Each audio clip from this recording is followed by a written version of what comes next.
Saudara-saudara, saya ingin menyampaikan peta distribusi minyak di Indonesia, baik itu impor maupun ekspor dan distribusi di seluruh depot di Indonesia.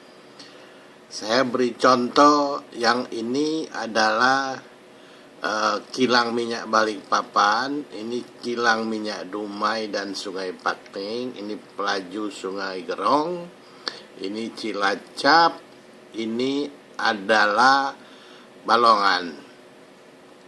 Nah, Bapak Ibu semua, yang seluruh peta ini saya akan bicarakan di daerah ini saja, karena saya akan menghubungkan dengan pencurian minyak dan penjualan minyak kepada kapal-kapal ikan. Dan saya ingin jelaskan kenapa kapal ikan itu perlu dibom. Jadi kita acungkan tangan kepada Ibu Susi yang akan mengebom yang mencuri ikan di perairan kita. Akan dijelaskan bahwa kita produksi minyak kita sekarang tinggal 800.000 barrel per hari. Sedangkan pemakaian nasional itu ada sekitar 1.600 barrel per hari. Jadi kita harus mengimpor kira-kira 800.000 barrel per hari.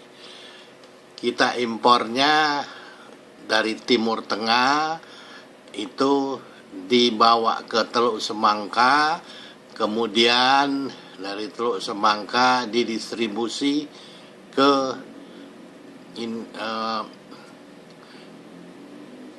kilang-kilang seperti yang saya tunjukkan ini. Ini dia produksi dan consumption. Jadi di tahun 2014 produksi kita tinggal 800, sedangkan pemakaian kita berada di 1.600.000 atau 1.600.000 barrel per hari. Kita sudah mengalami penurunan yang demikian parah, sehingga sebenarnya 2004 untuk posisi perminyakan kita berada di angka merah, karena ini mempengaruhi sekali ekonomi Indonesia, karena kita tidak lagi mendapat pasokan dari tambang minyak dan gas bumi, tapi kita mengeluarkan uang untuk membeli impor. Jadi jelas di sini bahwa yang diimpor ini kalau disubsidi itu ada pengeluaran uang yang besar sekali. Kalau yang diproduksi sendiri, memang ini bisa disubsidi karena Pertamina bekerja at cost. Tapi kan butuh biaya, ini tidak nol, tidak membeli lumpur lapindo atau beli air aqua, ini perlu biaya untuk mengeluarkannya dari bumi dan biaya pengangkutan dan seterusnya. Saya kembali lagi ke peta ini sedikit. Saya beritahukan, tadi saya sudah kasih tahu adalah kilang yang warna ungu ini adalah transit terminal. Jadi untuk minyak yang dipakai di Indonesia Timur ini dibawa dari Balikpapan dengan kapal besar sampai discharge di terminal ini. seperti diketahui bahwa kapal-kapal ikan yang masuk di daerah sini itu dari Jazirah, ini Vietnam atau dari sini. Tapi yang masuk di sini, daerah sini mencari-curi ikan di sini adalah dari Filipina dan ke atas lagi dari Formosa atau lebih jauh lagi dari Korea. Nah, asal mereka itu jauh sekali, ya. Mereka datang mencuri ikan di sini tidak mungkin kalau tidak di backup dengan bahan bakar di Indonesia. Di laut ini banyak sekali mafia yang menjual minyak kepada mereka. Minyak itu dari mana? Ya, minyak itu solar. Siapa yang banyak pakai solar? Kapal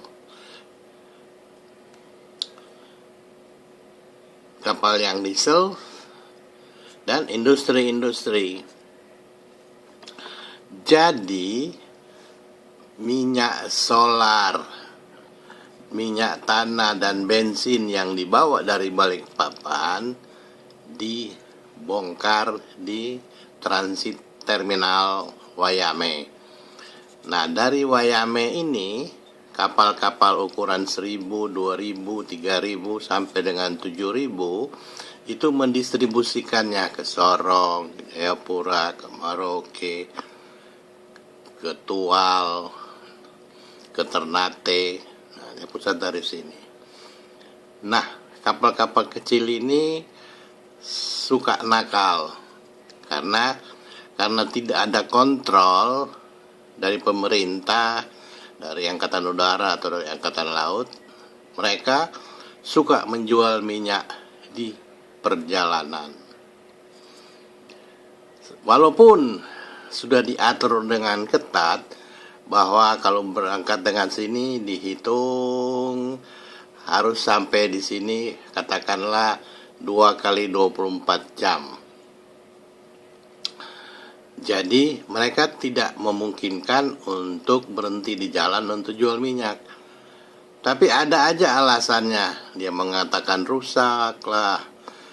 Tadinya kecepatannya 10 knot, dilaporkan dia tinggal jalan sekitar 6 knots atau 5 knots.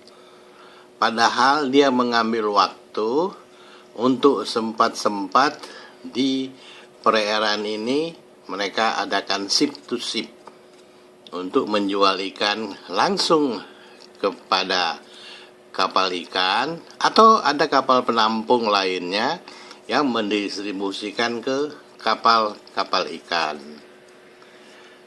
Jadi inilah mafia mereka. Kalau saja ditutup kemungkinan mereka untuk tidak bisa beli bunker, beli minyak di tengah laut, mereka terlalu jauh untuk datang ke sini, untuk datang cari ikan di sini. Mereka akan kehabisan bahan bakar. Tapi mafia ini sudah diatur. Mereka datang ke sini, apalagi sekarang dengan SMS, mereka sudah bisa mengatur di poin mana mereka akan ketemu untuk bisa mengambil minyak. Jadi kalau kapal-kapal itu ditenggelamkan kayak begini oleh Bu Susi,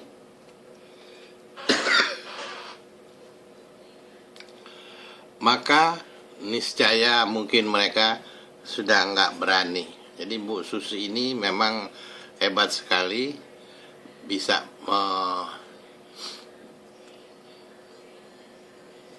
menyuruh ngebom kapal yang mencuri ikan. Ya, karena kita kembali lagi ke sini, minyak sudah kita import, dicuri lagi, dipakai oleh nelayan asing.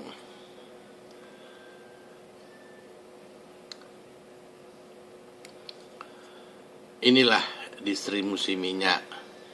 Kenapa minyak ini jadi mahal? Karena bisa lihat aja ruwetnya bagaimana mengaturnya itu. Kita kembali tadi ke produksi kita. Kalau kita import minyak mentah dari luar negeri, maka kilang kita tidak bisa menampung, karena kilang ini hanya sekitar $1 juta, 1 juta barrel per hari kemampuannya. Jadi yang 600.000 lagi itu harus diimpor sebagai petroleum atau minyak masak, atau dikirim ke Singapura dimasak di Singapura, baru didistribusi ke terminal-terminal ini. Dulu pada waktu tahun-tahun ini, di mana kita boom banyak sekali mendapatkan minyak, kemampuan kita hanya 1.000 barrel per hari kemampuan kilang. Jadi yang ada di sini ini semua dikirim ke Singapura untuk kilang Singapura, dan kemudian dikirim lagi ke Indonesia. Dulu Singapura banyak makan dari sini, tetapi dengan menurunnya produksi minyak kita, Singapura pun sudah nggak bisa lagi kebagian. Jadi dia punya refinery di sana yang tadinya dipakai oleh Indonesia, ya harus berubah fungsi sehubungan dengan kondisi di Indonesia. Sebagai gambaran di sini, inilah yang harus dicari minyaknya seperti ini. Yang ungu ini cekungan yang belum dibor. Ini ada minyak tapi belum dibor. Cekungan ini, yang biru-biru ini sudah sedang berproduksi. Yang ini sudah dibor tapi belum dipompa. Hanya sekedar supaya tahu saja. Kita kembali ke kapal ikan yang di sini. Memang angkatan laut sudah sering menangkap. Mereka sudah sering ditangkap, tapi dulu belum dibom.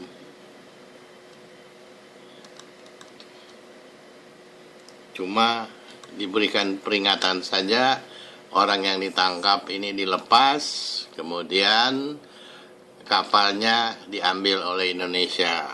Nah, karena ini banyak mafianya, jadi mereka bisa lolos lagi dengan segala macam peraturan, dengan HAM dan segalanya. Sudah banyak yang ditangkap, tapi mereka tidak kapok-kapok juga.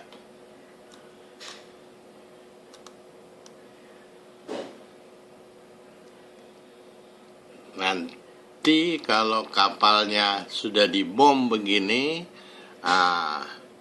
baru mereka tobat dan protes. Demikian saudara-saudara yang bisa saya sampaikan. Semoga bisa dapat dimengerti. Terima kasih.